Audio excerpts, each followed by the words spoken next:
think it's interesting when we think about, where does pride come from? And considering the types of work that I do and the population I serve, often, pride is usually a sign of somebody's done something wrong. And so we exhibit pride because we want to hide, what's. So it's like a mask that right. people put on. Okay. And, we've had situations where, leaders, have been in this perpetual state of pride, but maybe doesn't necessarily exactly come out like that, but years have gone by and there's zero growth. Mm-hmm. And I talk about it, even with the leaders that are here, that you don't want to be that person, because that's what'll happen. You'll survive within the context of the work that we do, more or less, but one day will come and you'll be like, I'm literally saying the same Bible verse that I said day one, right? And because you can't grow, you won't grow. And that's, problematic if you're somebody that's supposedly working towards restoration in your life. But it comes from sin. Well, it's all sin, but it comes from a different type of deception, if you will. But I don't think it's any different than what we see right now. Do you think people in recovery maybe have a better perception of that or appetite for that because they do frame their life as this walk towards restoration or Mm-hmm. walk towards healing or fixing something? Do you think does that give them an advantage somehow in this? There's an ancient Chinese proverb that says something like, the healthy man and the sick man will live longer. And basically alluding to the sick man that knows he's sick will work at staying healthy. The healthy man thinks he's fine, and so the sick man will outlive him. And it's an interesting way of looking at things, right? I think both things are true. I think that a person in recovery in the perfect world should be more aware of these things and should be working towards overcoming these things. But then the bad side of that is if you don't actually do the work, you'll feel shame because of the past life you've had and you'll fake it, therefore not growing. So it's almost like, for me, I have to be very good at discerning which is happening because it looks the same and it'll look the same to the average person. But after all my years, I should be able to see through when that's real, that's fake. They're going through the motions of growth or right. listening or learning or something when it's different reasons. Okay. Different reasons. But, in a perfect world, a person who's walking through their restoration and recovery, it should be something that they're striving for, working for. And it's tricky. Let's just say that. It's tricky because like most evil, we don't often set out to be evil. It just happens. We just become evil overnight. And we're, I didn't mean to steal from my corporation. I didn't mean to cheat on my wife. I didn't mean to. And things happen, and the biggest liar we know is ourselves, to ourselves, unfortunately. You made this comment about organizational humility, and I had planned on going here anyways, but I just really interested. We're seeing mainstream church, and I've talked about this with the last 3 pastors that have been in here, mainstream church falling apart. And this is the point where each one of those pastors went, amen. So, but they did. It's ironic. But do you think some of that is because of not having organizational humility when it was time to change because you were maybe acting in pride? And so we see the fall of the megachurch, the professional church is what the last guy said. Yeah, I do. I mean, I think that obviously you've been predicting this for the last 12 years, but yeah. Well, I think for us it was probably more like, where there's smoke, there's fire. So let's just get out of the building. And yeah, look, the church in the West has just been far too committed to its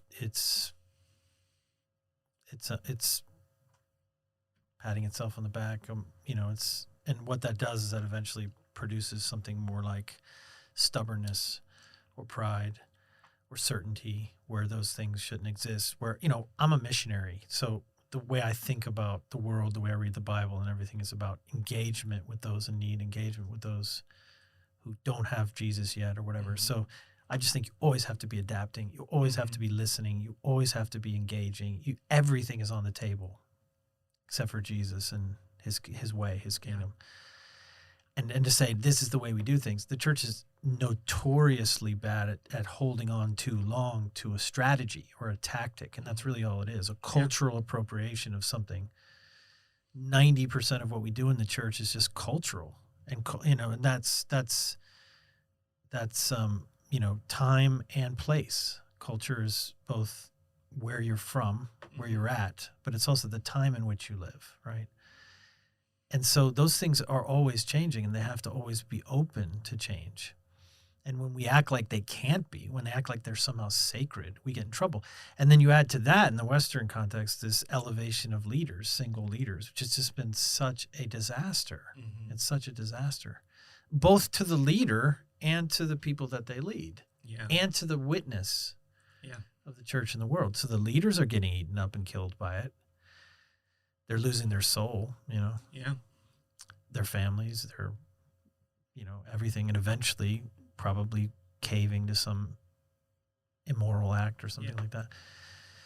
Bad for the followers, because Jesus said this is not, he gave explicit prohibition against leading through hierarchy. Mm-hmm. He said, this is how Gentiles lead. Never you, not so with you. You cannot, guys, you can never lead like this. And we do, and we have, and nobody thought it was a scandal. Mm-hmm. And it's been a scandal the whole time. You know what I mean? Yeah. But we just thought, this is how we run Western organizations, and this is what we do, and it's fine. And it isn't fine. It wasn't fine. Yeah. Maybe for a time there was workarounds, or maybe it had some workarounds. There was some workarounds, or strong boards, or that maybe that could have worked in theory. And when something is culturally appropriate, maybe it does work for a time. Because at least it's contextualized, but it's no longer contextual to lead that way. Nobody wants the single strong leader. I mean, that's not true. People still do, but I think our best selves know that isn't really what we're hoping for or wanting. And so there is an effect here of those choices catching up to us.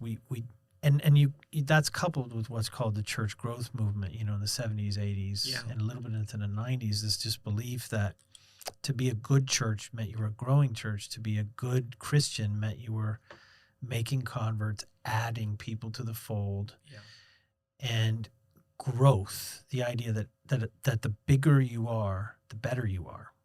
That's a very American idea. The supersized fries is obviously better than the regular size fries. A church of 1,000 is obviously better than a church of 500. Right. A church of 10,000 is obviously better than a church of 1,000. A church of 500 is obviously better than a church of 200. Why? Based on what? Right. And yet we bought that, lock, stock, and barrel. And then you add to that our sort of fetishizing of leaders, and it was just a recipe for disaster. We built these little church empires, and they're still there, and they're still being built. Yeah. I was at a church recently, and I was like, wow. It was very much that sort of attractional. I felt like it was 1996 or something. I just thought it was like a time warp, and it's kind of still working at some level. And I just thought, wow, people still do this, incredible. This is incredible. And, so whatever, maybe that will reach a certain part of the population or something. So maybe there's still a little bit of grace left in it. I don't know. But I think as a construct, it's just full of landmines, and we're just starting to hit some of those now. So we need to be humble, right? Go back to that. We need to say we were wrong and we're sorry and let's try again. What I don't think is helpful is everybody just saying that's garbage.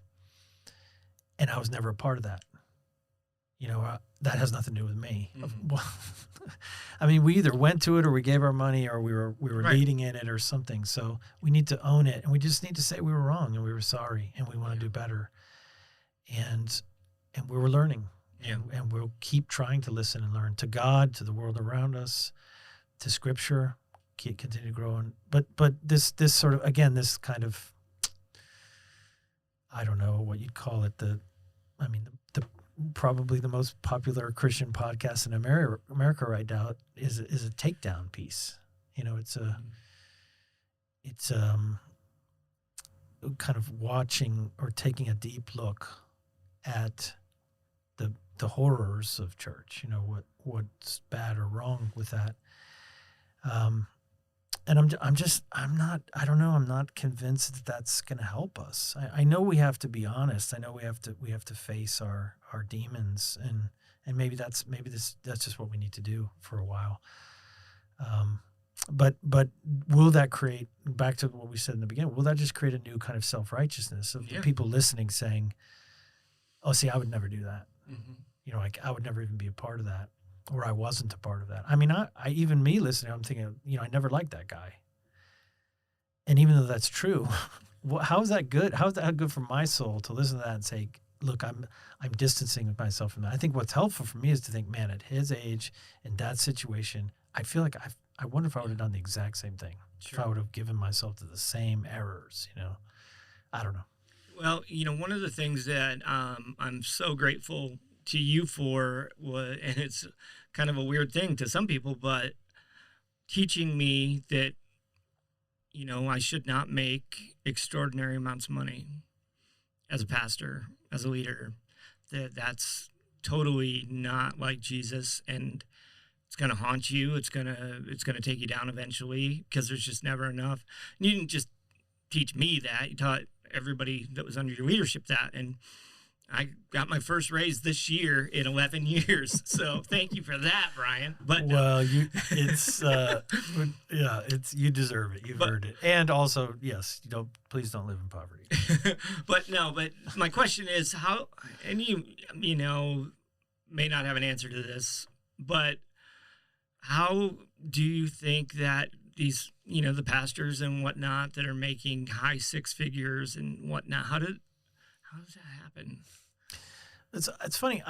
When I was younger, I thought money was the issue, but the older I get, and I wonder what you think about this too, but I don't think I think money is a symptom of a problem. So it's not that you're earning, 10 times, 20 times, 30 times what your congregate is earning. And there's a problem there, because you're meant to be the servant of those people, right? Yeah. And by the way, you're surrounded by need. And so for you to hoard wealth in the face of great need, I mean, this is James 5, you fatten yourself in the day of slaughter. But it's not just that. I think the more I think about it, the more I sort of, I don't know, take notice, the more I think it really is about power and this thirst for prominence, centrality in the life of the church and the community. And when you give yourself into that, when you drink from that cup, you're gonna express that in a number of really grotesque ways. Your salary might be one. The car you drive might be one. The way you treat people might be another. The fact that people carry your luggage for you, or the fact that, there are people in ministry who have body men, who comb their hair for them and just do, literally open doors and I don't even like to be touched by treat them. Yeah. Well, let alone do my hair. So are out washing their car while they're preaching and stuff like that. And it's just, it's hard to imagine that that's even happening or possible. And yet again, I think it radiates out of this idea of power and centrality. Like, I am very important here. I am what makes this work. I am the center of this thing. I am the reason why this is successful, the reason why this has grown. And when you buy that, when you begin to believe that, you really think that that's true, all the rest of that stuff starts happening. Mm-hmm. But it's just a symptom. Now, I don't think people should be earning, exorbitant salaries and say that they follow this peasant Jesus. Mm-hmm. It's just the dissonance is too great.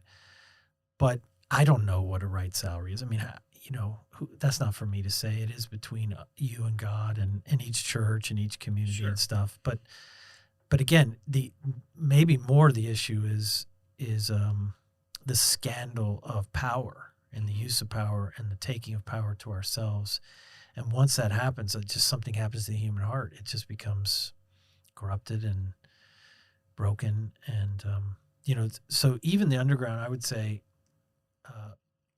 was an attempt to build in safeguards and to minimize or diminish a role like mine or like the staff or something like that, to actually lower that, to put it below the people in ministry, the people in mission that we were trying to support and serve. And I'd say that's really important. And I still believe that's probably like a hill I'm ready to die on. That leaders should take less money, not more, than the people they serve, But I also think it's possible, and maybe the pendulum has swung too far the other way to where, and I've experienced this, I don't know if you have too, but I almost feel like people dishonor me sometimes, or have dishonored the role of leadership within the underground, because it's like, we've done too good of a job almost of convincing people this is, you're not important, So so somewhere between like servanthood, humility, and honor, we still have to strike that balance. Because look, as long as we had mega super churches in America, this is a sort of strange result, but we had this line of people lining up, queuing up to want to plant churches. So you have this massive boom coming out on the backside of the megachurch movement for church planting. Yeah. Because people looked on the stage and go, I want to do that. I want to be that guy. Right? I want to be the rock star. So that's not great motive. Right. But the end result is a bunch of people went out and tried to plant churches. Now what's happened? Those people are falling. Those people are being torn down, sometimes rightly, sometimes not totally fair. But the world is coming for you. If you're a single leader in a hierarchy, they're coming for you. Yeah. And it's ugly. And now it's like nobody wants. I think about my own sons and my own kids. I don't want them to do that. I don't want them to go into ministry. Yeah. I mean, not if it's going to be in public ministry. No way. So they're all being pulled down. So now everybody's fleeing. Nobody wants to church plant anymore. So that's a bad outcome, right? So how do we find some equilibrium there? Sure. Where we say, look, people that go into mission field or people that want to take on public ministry, there still should be honor in that. There still should be like a blessing somehow from the community to say, wow, if you want to do full-time ministry to equip the saints or whatever, that's a good thing. Thank you for that.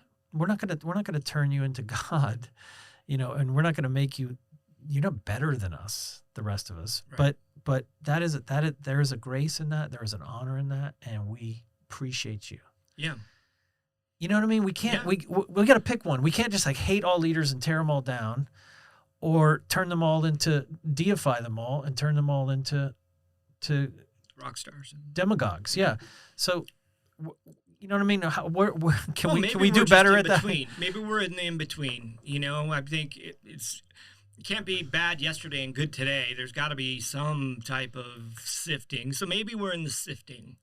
Well, if the end result is that we strike that balance or find the equilibrium, I think that would be a really great outcome where we say we no longer want to put people on this pedestal, but if you're willing to be a servant leader in the kingdom and do that full time and take possibly a lower salary than you could earn somewhere else, there's honor in that. Yeah. And you appreciate it. I know that every time I meet with people and nobody's ever beating down my door to do my job, so they're like, no, that's okay. I'm good. I'm good. I'm not gonna. Amen to you, brother. I'm not gonna go live where you live and do what you do. But a lot, we could make more money somewhere else. And I think when you start thinking, well, I'm worth more, so let me get this ministry to start paying me more. I just think you've lost the plot. Yeah. And you've lost your soul a little bit at that point. So if you need money, if that's important to you, then just don't do it in Jesus' name. Just go. Yeah, I think there's a certain something to be said about bivocational ministry. And, totally. Yeah, and totally. maybe that be in the future. And just for everyone listening, a living wage, a good wage, I would never begrudge that. I think people in ministry need to be compensated. They need to be taken care of. Their families need to be taken care of. So, it's not, I wouldn't and don't advocate some vow of poverty or something like that. But I think we have to be close enough to the poor to not be so far away that we can't understand them or relate to them. And it's hard. It's art. It's not science. Yeah. And I think people want the science. I make an argument in my book that big church and big recovery just doesn't work because both are based on systems of getting people in and out. They're not based on individuals and their needs. So it's like a big recovery is everybody comes in, one size fits all. This is the 12 steps. This is what you do. And then none of them work. So then the big church is, okay, this is our discipleship process. There's no individual, there's nothing individualized, right? But that's what works for these bigger organizations, both recovery and in the church, because I would consider that that's the science model. That's the model that fits, right, for ease of duplicating, and I think that is worn thin. And what a cool vision for the future too, to kind of stop thinking of ministry and church and stuff as a machine, and these are just numbers, these people that come through the machine. But to think of this more bespoke, customized, one person at a time, that's both thinking about how microchurches can be planted, these totally unique, totally customized little communities that are trying to reach this niche market of people, you know, and just the handmade quality of ministry again, to get it down to that. Like, let's hand make church. Let's hand make recovery. Right. It's funny. You said when the big model was working, people were lining up to plant churches, and now we see things falling apart. But I think that what we need is for people to be reminded that loving Jesus is the way, right? And that loving Jesus can change your life, can transform your life, and can make your life worthwhile, worth living. And that's what microchurches or whatever comes out. It has to come from there. It has to come from being in love with the one who died for all of us. And unfortunately, it's been about other things. And if we can get back to that, then I think we're at a good place to see things begin to start over.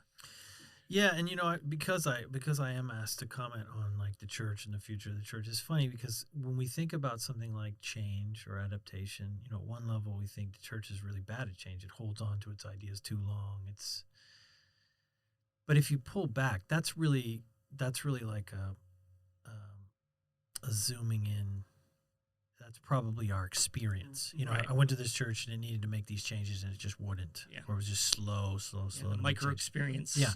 But if you pull out, if you really pull out and look at the scope of church history, then actually the church is one of the most it is probably the most adaptable organization or entity the world has ever known. We're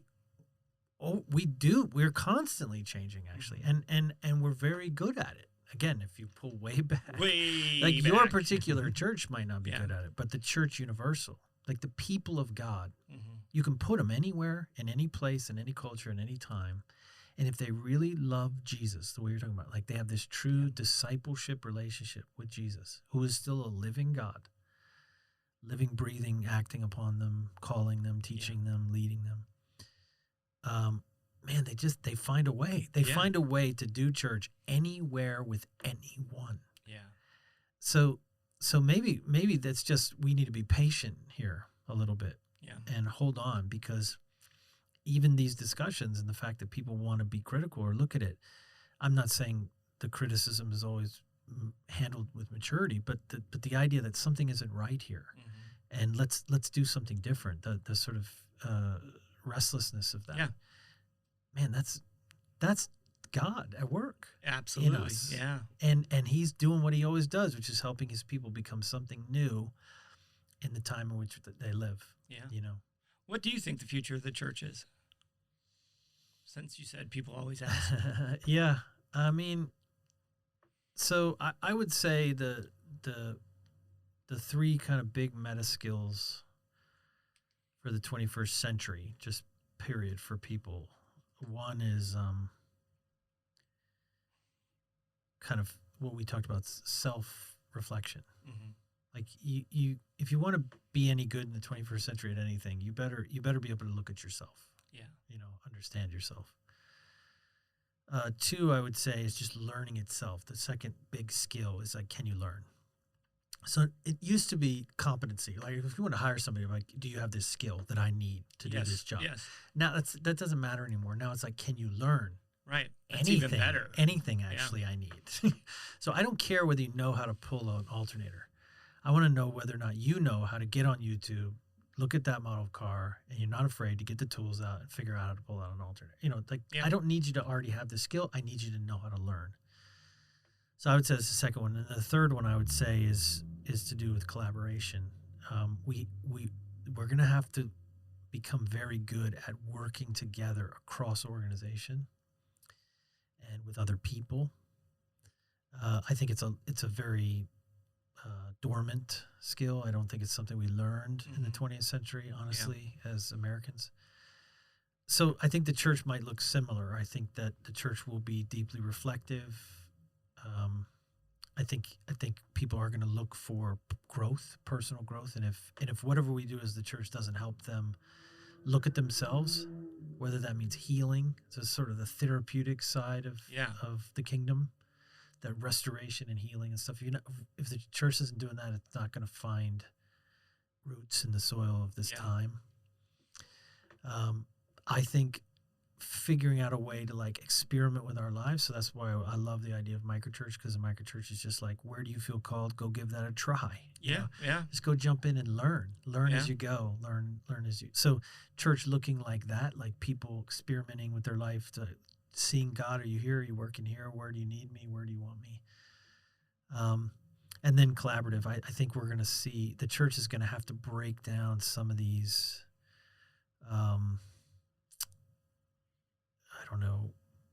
silos that we currently work in and live in. Some of that may be business. I think there's a real future in the church expressing itself in and around markets and business and things like that. I think we're going to increasingly see that's how things are funded. Yeah. So bivocational is one application of that idea, but also actually, and not even just sort of what would have been called the faith and work stuff, which is like be a good godly Christian in your work and bear witness to Jesus, and then what would have been called like business as mission, which is businesses that are created that also have a missional component, which was always a bridge to the church, right? Do mission so that some people find Jesus and then they go join churches. Yeah. And I think the next iteration, the evolution of that idea is church or business as church, actually creating businesses that plant churches. That's interesting. Whether the church exists within that business, or the churches come out of that business. And I'm not saying that's not fraught with challenges. You know, the mixture of trying to make money, and also trying to plant churches. But and that's for another conversation. But I also think that's part of what the future of the church will It's look interesting. like. Yeah. I've never heard that before. Yeah. Yeah. I was talking to one of the other pastors, and I asked him the same question. He put it in terms of people. He said, I think we'll see churches be no bigger than 300, hopefully smaller, maybe 200, and churches that they count the cost a little bit better, so they don't get these big buildings, and then they can't afford to stay afloat. So it's like, but that's actually already the case. Yeah. So 95% of churches in America are less than 500 people. Yeah. 95%. Wow. So again, when we look at megachurches and think, oh, that's what the church is meant to be, says who? And actually, statistically, that isn't true. Statistically, the church is small. So it's like 75% or something is less than 100 people. Wow. So if you think of that, if I'm like, okay, if I'm an alien or something and I land and say, what is the church? Right. And I just count them all and look at them, it's about 100 people. Interesting. That's what the church is, actually. And I would argue and have argued that over time, it's been the same, even smaller. So just, again, I don't know if you just said sociologically, what is the church? What size is a church? It's probably like 60, 70 people, something like that. That's what a church is, right? Now, it's an innovation to say, let's turn it into 1,000 or 10,000 people. That's what I was going to say. I think churches that are that size but want to be that size. But that's an anomaly. Yeah. In the history of the church and even today. Yeah. The way that God has scattered his people into the world. Yeah. That is not what the church actually is. Now, even if you believe, and there's a part of me that does think this, even if you believe that's a good thing, it's nice to have a 10,000 person church in your city. Like there's some things it can do, some things it can accomplish, the way it can marshal resources or have facilities or something like that. Yeah. So let's just say that's great. Let's have one of those or two of those in every city. That's not the church. Yeah. So all of our training, all of our work to like figure out how to be a good church comes from those people, and it shouldn't. Yeah. So instead of figuring out how to be a really good 75-person church, because that's what the church actually is. Right. And figure out how to do that so well that it makes disciples, that it's a joy to be a part of. Right. That it's vertical, that you just have encounters with God, but also it's real friendship and real community and real mission. We've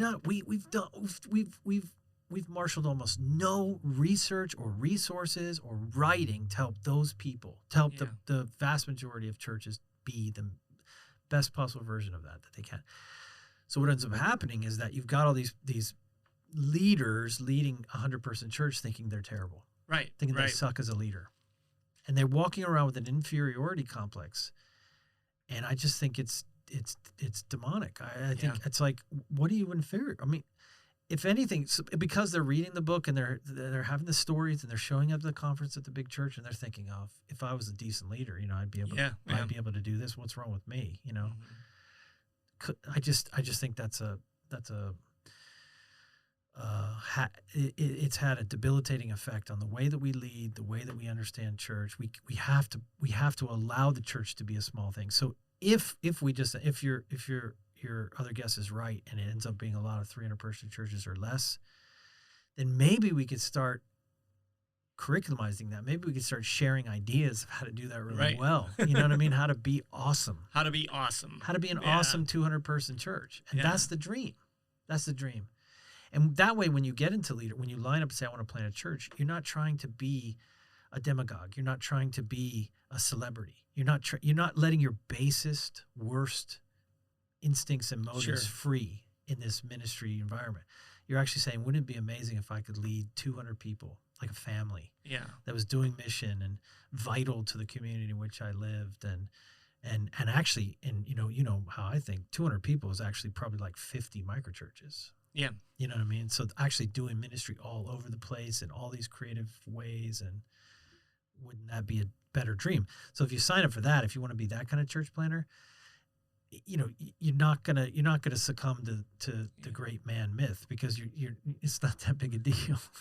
Well, if you think about it, though, I'm just sitting here thinking, and it's like, it's not just really church.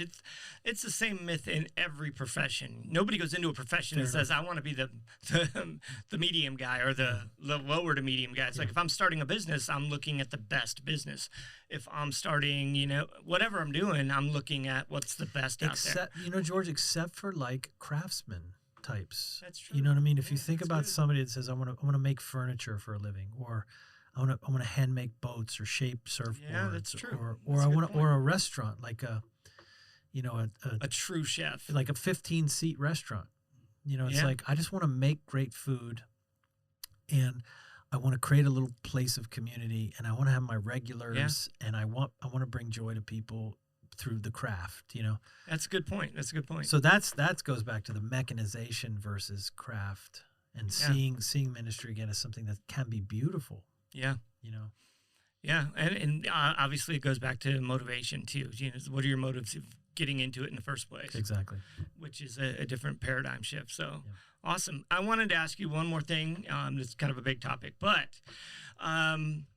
you have now been in ministry since you were 20 something, right? So 20, 30 years, however long time. Mm-hmm. And as your friend, I've watched you endure your own fair share of scrutiny, and as your friend, I can say unfairly so.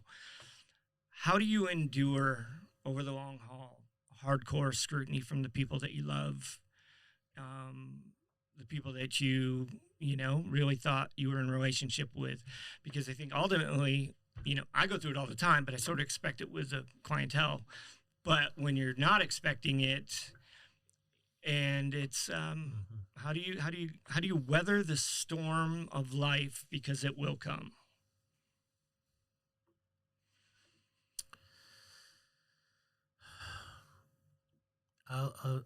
The first thing that just occurs to me, that pops in my head when you ask the question, is just those kind of, like, when you lose people or they walk away or they're revise history or something, or betray you or something like that. It is a certain kind of pain. It is just, man, it's something. And I can see why it would debilitate people or cause people to quit or give up. For me, I also consider it a test of love, and I can think of key people in my life that I've for reasons that they would feel are valid, have walked away from us, and some of them I just don't understand and don't maybe agree that they are valid reasons or whatever. But the truth is, I still love them. Mm-hmm. And so I don't know. It just doesn't land on me in exactly the same way, because I love them and I wish them well. Yeah. I want what's best for them. And if they think it's better or healthier or whatever to not be around me, why would I? Then that's what I want for them. Sure. Yeah. And it doesn't mean that I agree with everything that's been done or said or anything like that. It's nothing to do with that. So the bedrock of, like, love and forgiveness is virtues that govern our hearts. Mm-hmm. Really govern your heart, not just something you do to the people that love you. Jesus said, if you love those that love you, what credit is that to you? That's good. Right? So it's when people turn on you. It's when people say things that aren't quite fair. That's the question. Then you find out whether you actually love those people. Mm. Then you find out whether or not those were just words, And sure, you love them when they were showing up at your stuff and thinking you were awesome. But do you still love them when they don't think you're awesome anymore? So I do think that's a part of it, is just deciding, actually really deeply still love a lot of those people, and I just feel affection for them, and I hold them in my heart in that way, and I try to resist. I think that for the person listening in that position, you have to really guard your heart from the schemes of the enemy to, like, play some tape of you're a victim, or they did something wrong to you, they're terrible, and to get you to hate, to get you to resent, to get you to be bitter. And of course that doesn't hurt anyone.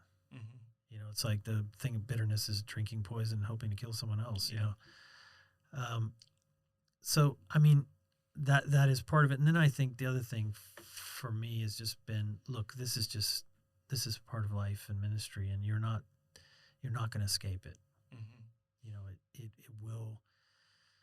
The kingdom of God comes through many hardships. That's what Paul said when he appointed the first elders. He said, this is how the kingdom comes through many hardships. And so we can't escape that.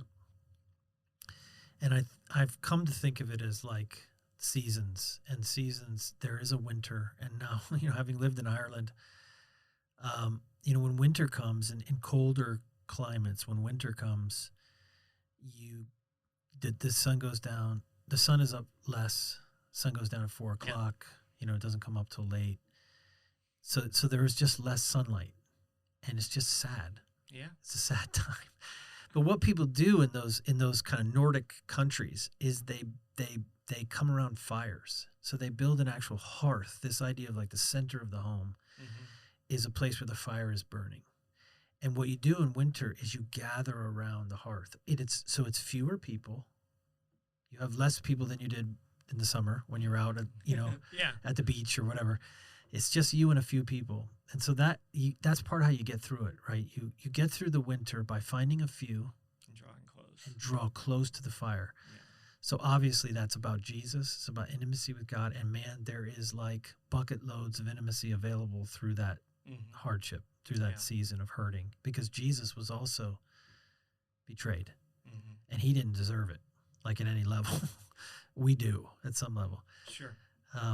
So drawing close to the fire, but doing it with a few people, you realize even when you feel like everyone's turned on you, it's rarely the case. There's actually still some people around you, and you can overlook them, can't you? You can be like, everyone's left me, and your best friend's standing next to you going, did everyone leave you? Because I'm standing right here.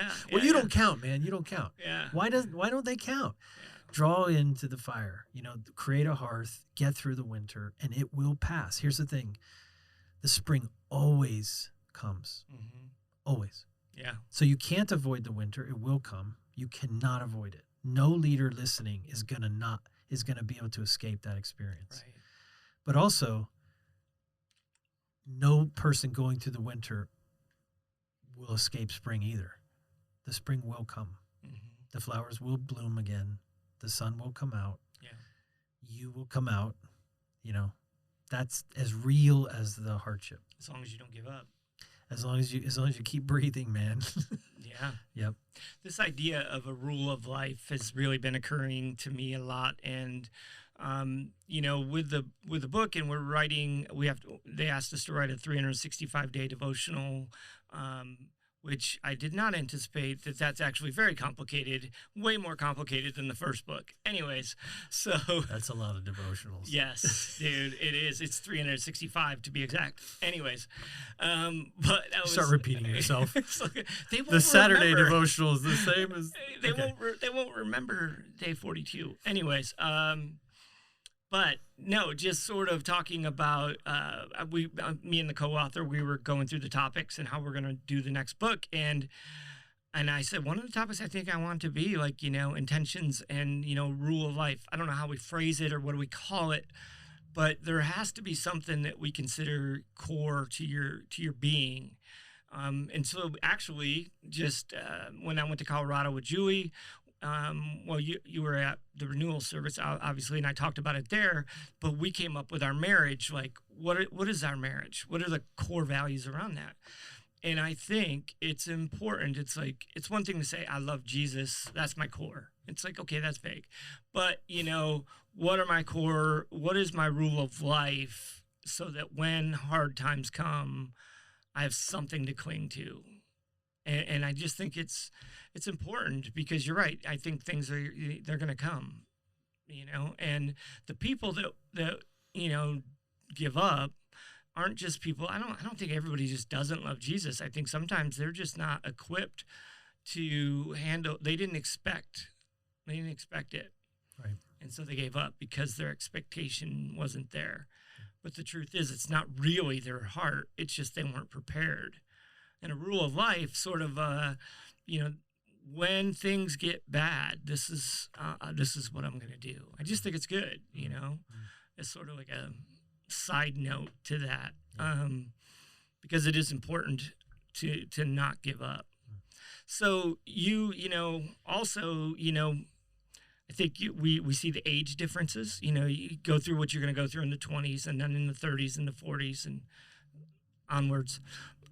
Being stages, and as we sat down, you told me you're writing another book, which is coming out in January. Yeah, so it's already written. It's written, it's edited, it's got a cover, it's all good to go. So it comes out, I think, the first week of January. So 6 seasons of calling. Okay. Yeah. Want to explain? Well, it's an attempt. It's my attempt at a psychosocial developmental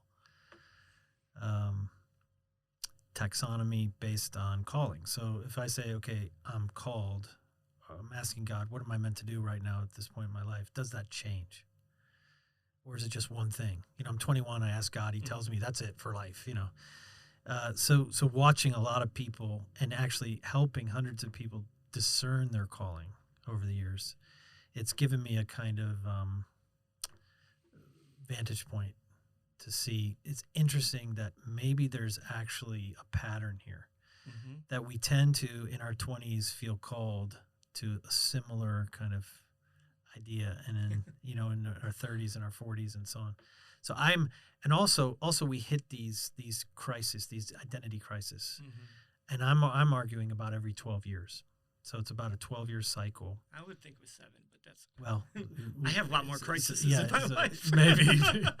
So you'll have to read the book, but I'm making an argument. It's about every 12 years we go through this sort of calling identity crisis. Like, who am I? It could be a change in life, or it could just be that the thing we were doing, we've sort of gotten what we can get from it. God wanted us in a certain place, learning a certain way, and then we sort of we gain what was meant to be gained in that, and it tends to be a similar pattern. So I see these sort of 6 days of life. If you think of 0 to 12, 12 to 24, 24 to 36, 36 to 48, 48 to 60, 60 to 72, and of course you can live beyond 72. 72 is the new 90 is the new 70. I don't know. But essentially those it's actually 6 going days in the wrong direction. Yeah. Just side note. But anyways, go ahead. So the average person lives to be about 72 years old. So, that if we're given 72 years, what does that look like developmentally? What stages do we go through? And I'm saying there's about 6 turning points through the course of our life. And so that's what the book's about, really, and seeing how our calling evolves with us through those 6 changes. That's awesome. Yeah. So it's kind of like we were just talking about, just that you're going to go through these different stages. And it's interesting. I would joke about the 7, but I just seem to go through more crises than it's like, you just like more of everything. Yeah, it's just always got to overachieve, even at the bad things. So I'm just curious, in the cycle changes of calling, is it based on something that happens? So let's take you for an example. I would say 36 to 48 is the core calling is to create, actually. And so I look at you and, you the Timothy Initiative and this sort of gift that you give to the world, there's something all of us can do, can create. And then I would say that next phase, 48 to 60, is about mentoring. It's about taking the stuff you learned and giving it away in a broader sense. And it's interesting that I see you making that transition in your life, to wanting to create something that didn't exist in the world before and to give that as a gift. Because again, I think from 24 to 36, it's about learning. It's about discovering who you are, what tools you have. And then once you sort of, by the time you're mid-30s, you know who you are. You know what you can do, you know what you can't do. That's not to say you can't change, but you know when you're 25, you don't. And so the call of a 25-year-old is to serve, actually. Yeah. It's to discover. It's to try things. And when you're 36, you need to stop trying things. You need to do the thing you know you can do and leave your mark, sort of make your creative impact on the world. And you did that. Yeah.